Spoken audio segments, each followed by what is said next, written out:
Price Lord. இயேசு கிறிஸ்துவின் நாமத்தினால யாவருக்கும் ஸ்தோத்திரங்கள். இந்த நாளிலும் ஒரு சிலர் நினைப்பது உண்டு, நான் தனிமையில் இருக்கிறேன், எனக்கு எந்த உதவியும் இல்லை, அப்பா அம்மா இல்லை, எனக்கு யாரும் சப்போர்ட்டுக்கு செய்கிறதுக்கு ஆள் இல்லை, நான் எதை விருப்பப்பட்டாலும் எதை ஆசைப்பட்டாலும் அதை செய்து கொடுக்க ஒருவரும் கிடையாது, நான் தனித்தவனும் கைவிடப்பட்டவனுமாக இருக்கிறேன் என்று அநேக வேளைகளில் நினைப்பது உண்டு. அப்படி நினைக்கிற நேரங்களில் கர்த்தர் அப்படிப்பட்டவர்களுக்கு உதவி செய்ய வல்லவர். நானும் அப்படிதான், எனக்கும் யாரும் கிடையாது, நானும் ஹாஸ்டலில் வளர்ந்து படித்து அப்படி வளர்ந்த ஒரு பெண் தான். ஏன்னா எனக்கு பைபிள் காலேஜ் படிக்கணும்னு ரொம்ப ஆசை. ஆனால் ஆண்டவர் இடத்துல கேட்டது உண்டு, ஆண்டவரே எனக்கு பைபிள் காலேஜில் போய் காலேஜ்லேயே தங்கி அங்கேயே நல்லா ட்ரைனிங் எடுத்து படிக்கணும், ஊழியங்களை குறித்து நான் ரொம்ப செய்யணும், எனக்கு ஆசையாக இருந்தது. உங்கள் எல்லாருக்கும் தெரியும் அகஸ்டின் ஜெபக்குமார் ஐயா அவர்கள். அவருடைய சாட்சிகளை அதிகமாக கேட்க கேட்க அவரை போல எனக்கும் நிறைய இடங்களுக்கு ஊழியங்களுக்கு போகணும், பாச தெரியாத இடங்களுக்கு போகணும் என்று சொல்லி நிறைய வாஞ்சித்தது உண்டு. அப்படி இருக்கும்போது நான் ஒரு நாள் இரவு ஒரு வாரமாக நான் செபிக்கிறேன். ஒரு நாள் இரவு, ஆண்டவரே நீங்கள் என்ன செய்வீங்களோ எனக்கு தெரியாது, எவ்வளவு சீக்கிரம் நீங்கள் எனக்கு செய்ய முடியுமோ அவ்வளோ சீக்கிரம் நீங்கள் எனக்கு செய்யுங்க, நான் உங்கள் செல்லப்பிள்ளை தானே, நான் உங்கள் அன்பான மகள் தானே, நான் விரும்புகிறத நீங்கள் கொடுப்பீங்க தானே, எனக்கு ஆசையாக இருக்குது, இதை நீங்கள் செய்வீங்களா?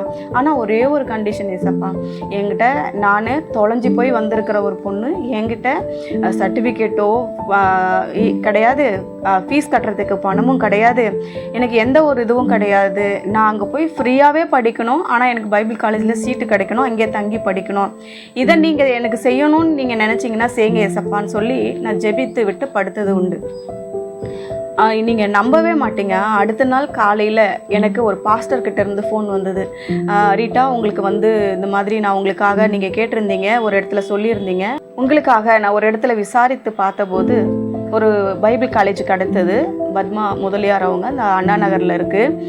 நான் உங்களுக்காக பேசிட்டேன், உங்களுடைய நிலைமையெல்லாம் எடுத்து சொன்னேன், ஃபீஸ் கிடையாது, உங்களோட சர்டிஃபிகேட்ஸ்லாம் எதுவுமே தேவையில்லை, அவங்க ஆர்வமாக இருக்கிறாங்க, பைபிளை பற்றி நல்லா தெரியும்னா அதுவே போதுமானதுன்னு சொல்லிட்டாங்க. ஆனால் உங்களுக்கு மட்டும்தான், ஆனால் அங்கே பல ஊர்லேருந்து வந்து படிக்கிறாங்க, யாருக்குமே அப்படி கிடையாது, அங்கேயே தங்கி படித்து சாப்பாடுலேருந்து எல்லாம் அவங்களே ப்ரொவைட் பண்ணுறதுனால எல்லாருக்கிட்டையும் ஃபீஸ் கலெக்ட் பண்ணுறாங்க, உங்களுக்கு மட்டும் இல்லை, கர்த்தர் உங்கள் ஜெபத்தை கேட்டார்னு சொல்லி அந்த பாஸ்டர் விடிகாலையில் 5 மணிக்கே அந்த ஃபோன் வந்தது. எவ்வளவு ஆச்சரியம் இல்லையா? ஒரு அந்த நேரத்தில் பொழுது விடிஞ்சு வெளிச்சம் கூட வரல, இருட்டு 5 மணிக்கு அந்த நேரத்தில் எனக்கு அந்த ஃபோன் கால் வந்தோடனே எனக்கு மிகவும் ஆச்சரியம். கர்த்தருடைய அன்பு எவ்வளவு பெரிதானது இல்லை? நீங்கள் கூட தனிமையில் இருக்கும்போது எனக்கு இதை செய்யணும், அதை படிக்கணும், இந்த வேலைக்கு போகணும், இந்த மாதிரி நான் வாழ விரும்புகிறேன், இந்த மாதிரி ட்ரெஸ் போடுற விரும்புகிறேன், இந்த மாதிரி வீட்டில் வாழ விரும்புகிறேன் நீங்கள் ஆசைப்படும் போது கர்த்தருக்கு சித்தம்னா நிச்சயமாக அதை உங்களுக்கு நிறைவேற்ற வல்லவராக இருக்கிறார். நான் உங்களுக்காக ஒரு வசனத்தை படித்து காட்ட விரும்புகிறேன். ரூத் எழுதின புத்தகம் 3ஆம் அதிகாரம் 11வது வசனம். இப்போதும் மகளே, நீ பயப்படாதே, உனக்கு வேண்டியபடி எல்லாம் செய்வேன். தேவ பிள்ளைகளே, நீங்கள் பயப்படாதீங்க, நீங்கள் எதை விரும்புகிறீங்க அது எல்லாவற்றையும் உங்களுக்கு செய்து கொடுக்க கர்த்தர் போதுமானவராக இருக்கிறார். எனக்கு என்னுடைய ஜெபத்தை கேட்டு எனக்கு கர்த்தர் அற்புதம் செய்வார், ஆனால் உங்களுக்கும் நிச்சயமாக செய்வார். நீங்கள் எதை விரும்புகிறீங்களோ அதை கர்த்தரிடத்துல சொல்லுங்கள். இங்கே முதல்ல உங்களுக்கு உங்கள் கார்டியனாக இருக்கிறவங்க கிட்ட, இல்லை உங்கள் சப்போர்ட்டாக இருக்கிறவங்க கிட்ட, உங்கள் வீட்டில் இருக்கிறவங்க கிட்ட நீங்கள் போய் முதல்ல சொல்வதை காட்டிலும் தேவ சமூகத்தில் உட்காந்து, கர்த்தாவே எனக்கு இது விருப்பமாக இருக்குது, ஆனால் இது அவங்க கிட்ட கேட்கறதுக்கு எனக்கு ஒரு மாதிரி இருக்குது, வீட்டு சூழ்நிலை இந்த மாதிரி, இது செய்ய முடியுமான்னு எனக்கு தெரியாது, எனக்கு இது இல்லை, இது இருக்குது, ஆனால் இது உங்களால் முடியும்னு எனக்கு தெரியும், பலம் உள்ளவனுக்கு ஆகலும் பலனற்றவனுக்கு ஆகலும் உதவி செய்வது உமக்கு லேசான காரியம் என்று நான் வேதத்தில் பார்த்துருக்கிறேன். அதனால எனக்கு நீங்கள் உமக்கு சித்தமானாலுக்கு இந்த அற்புதத்தை செய்யுங்கன்னு சொல்லி நீங்கள் கேட்டு பார்க்கும் பொழுது கர்த்தர் அற்புதங்களை செய்ய வல்லவராக இருக்கிறார். எனக்கு செய்த தேவன் நிச்சயம் உங்களுக்கும் செய்வார். செபிக்கலாமா?